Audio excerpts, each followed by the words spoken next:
Hello मेरे प्यारे viewers, कैसे हैं आप सभी लोग। आशा करती हूँ आप सभी लोग अच्छे होंगे। कहानी के लिए मेरे चैनल को सब्सक्राइब कीजिए, कहानी को लाइक और शेयर ज़रूर कीजिएगा। और कहानी कैसी लगी प्लीज़ कमेंट बॉक्स में ज़रूर बताइएगा। कहानी को लेकर कोई भी राय या सुझाव वो भी कमेंट बॉक्स में ज़रूर दीजिएगा। तो शुरू करते हैं हम आज की अपनी कहानी। बेटी, एक तू ही तो है जो मेरे मन की सुनती है।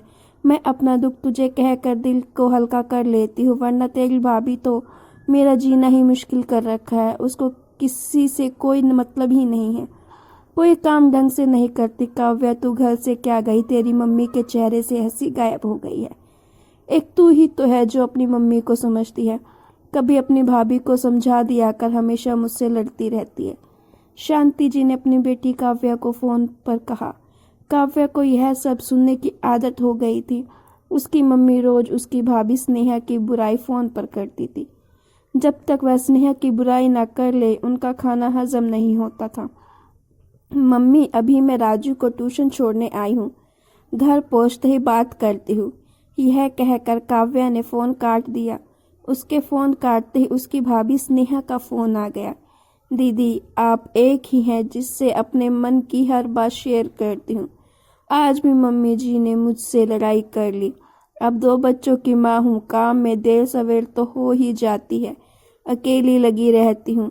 जब आपको ही अपनी बड़ी दीदी मानती हूँ, इसीलिए फ़ोन कर देती हूँ। आप ज़रा मम्मी जी को समझाइए, रोज घर में कलेश होता है।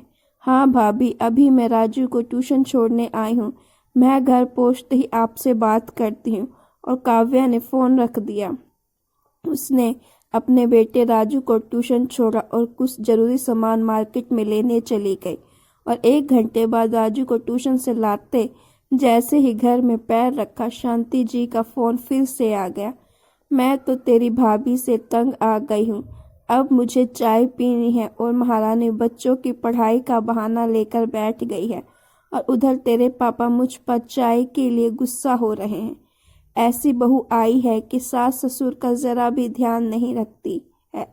काव्या ने फिर कहा, मम्मी मैं राजू को ट्यूशन से लेकर आई हूँ, उसे भूख लगी है, मैं रात को आराम से बात करती हूँ। और काव्या ने फिर फ़ोन रख दिया। उसका सिर दर्द होने लगा। 1 कप अदरक की चाय बनाई और अपने कमरे में लेकर चली गई। आज नरेंद्र भी जल्दी आ गया। क्या हुआ, यह सिर पकड़ कर क्यों बैठी हुई हो? उसने अपनी पत्नी से पूछा। नरेंद्र, बाकी बेटियों का मायके से फ़ोन आता है तो वह खुश हो जाती हैं, उनका चेहरा खिल जाता है, पर मेरा तो सर दर्द होने लगता है। रोज मायके में झगड़े होते हैं और रोज मेरे पास फ़ोन आ जाता है। न मम्मी समय देती है और न ही भाभी। दोनों अपना झगड़ा रोज फ़ोन पर सुना देती हैं। यह दोनों आपस में अपनी झगड़ा क्यों नहीं सुलझाती? काव्या ने नरेंद्र के कंधे पर सर रखते हुए बोली। काव्या, इस तरह फ़ोन पर झगड़े सुलझते नहीं हैं। इस बार तुम जब भी मायके जाओ तो मम्मी जी और भाभी को एक ही कमरे में बिठा लेना और दोनों के बीच आमने सामने बात करा लेना, हो जाएगा। नरेंद्र, ये इतना आसान बात नहीं है। मम्मी और भाभी मेरी बात मानेंगे ही नहीं। ठीक है, जब वह बात नहीं मानेंगे तुम बोल देना कि मुझे बीच में लाने की ज़रूरत नहीं है, तुम दोनों अपने मसले खुद ही सुलझाओ, नरेंद्र ने कहा। काव्या को यह बात जच गई, पर उसे बिल्कुल भी नींद नहीं आ रही थी। मायके की बातें और मायके में बिताए गए दिन दिमाग में घूम रहे थे। शांति जी का एक बेटा और एक बेटी है। काव्या उनकी बड़ी बेटी है, जिसकी शादी करीब 7 साल पहले नरेंद्र से हुई थी। काव्या के छोटे भाई प्रेम की शादी स्नेहा के साथ हुई थी। काव्या का ससुराल इस घर में था। जब स्नेहा आई थी तो शांति जी उसकी बहुत तारीफ करती थी, लेकिन शादी को जैसे जैसे समय बीत रहा था, दोनों सास बहू के झगड़े बढ़ते जा रहे थे। पहले स्नेहा अकेली थी तो सारा घर को अकेले संभाल लेती थी, लेकिन जब से वह जुड़वा बच्चों की माँ बनी है, तब से वह घर से ज़्यादा अपने समय अपने बच्चों को देने लगी है।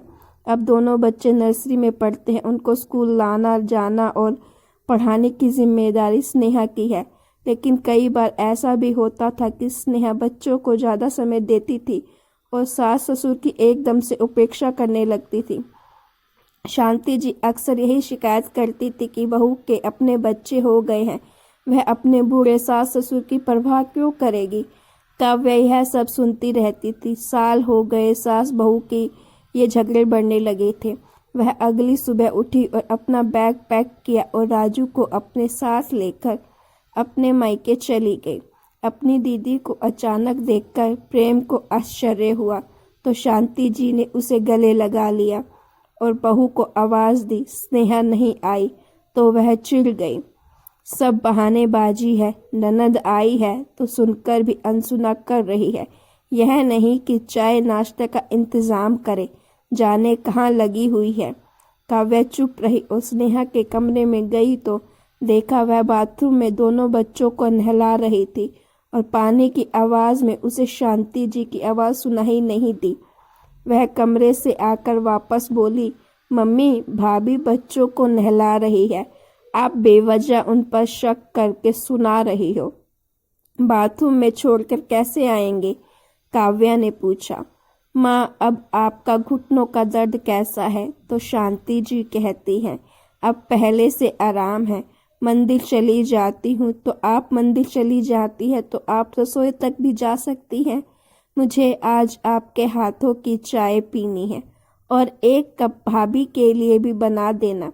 लेकिन मैं चाय क्यों बनाऊं? तेरी भाभी बनाएंगे ना। क्यों मम्मी, आप भी तो कभी कभी चाय बना सकती हैं। भाभी बच्चों के काम में लगी हुई हैं। मुझे तो आपकी हाथ की चाय पीनी है। शांति जी उठकर रसोई में गई। इतने में स्नेहा बच्चों को लेकर आ गई।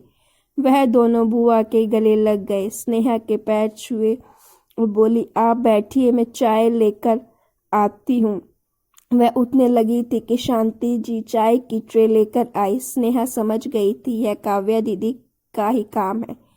स्नेहा शाम को खाना बना रही थी तो काव्या ने देखा मम्मी चुपचाप बैठकर टीवी देख रही थी और भाभी अकेले लगी हुई है। बीच में आकर दोनों बच्चे परेशान कर रहे हैं।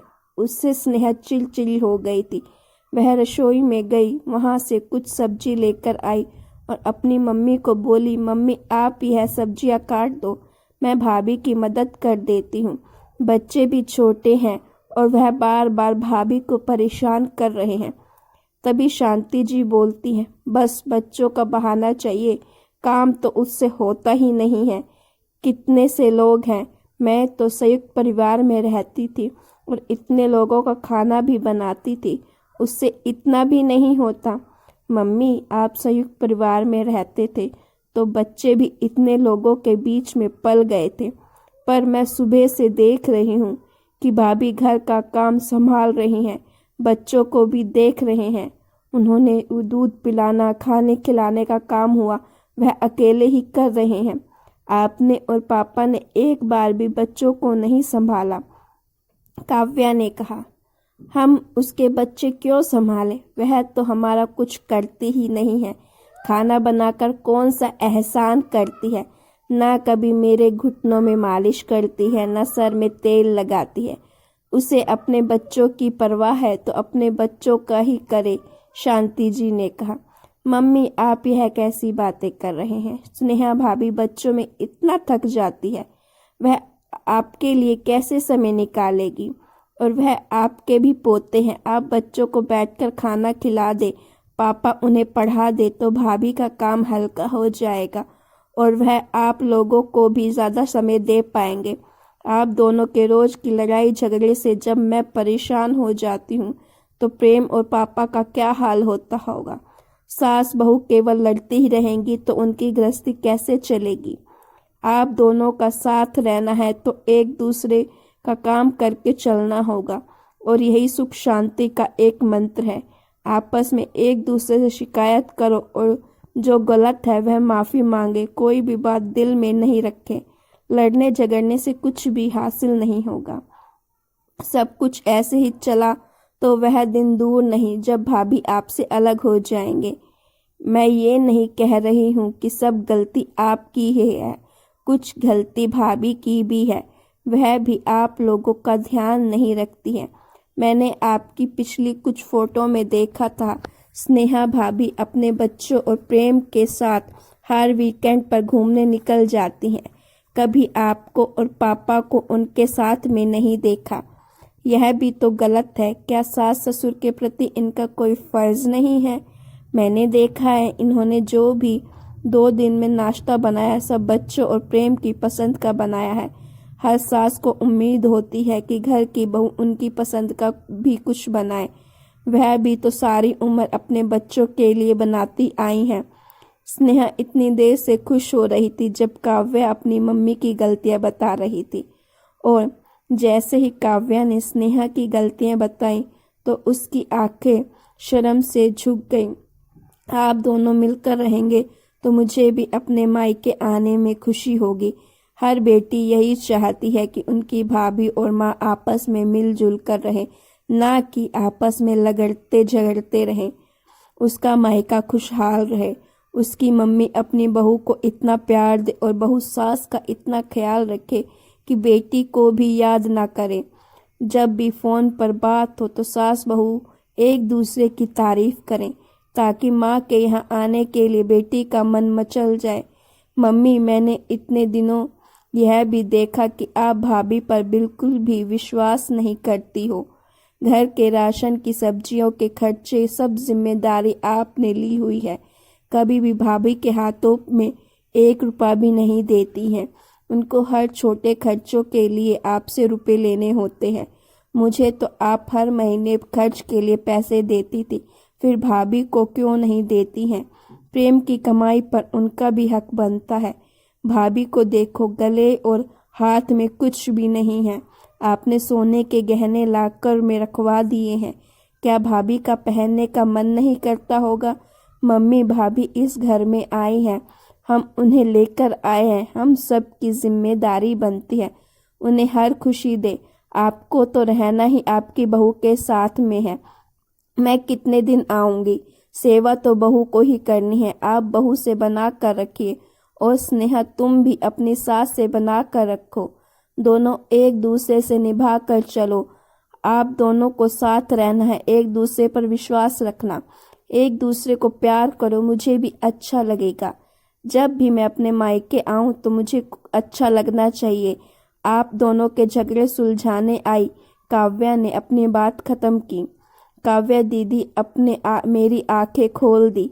सारी गलती मम्मी जी की नहीं है, मैं उन्हें सुधारूं। फिर उसने अपनी सास शांति जी से माफ़ी मांगी और शांति जी ने उसे आगे सहयोग देने और प्यार देने का वचन दिया।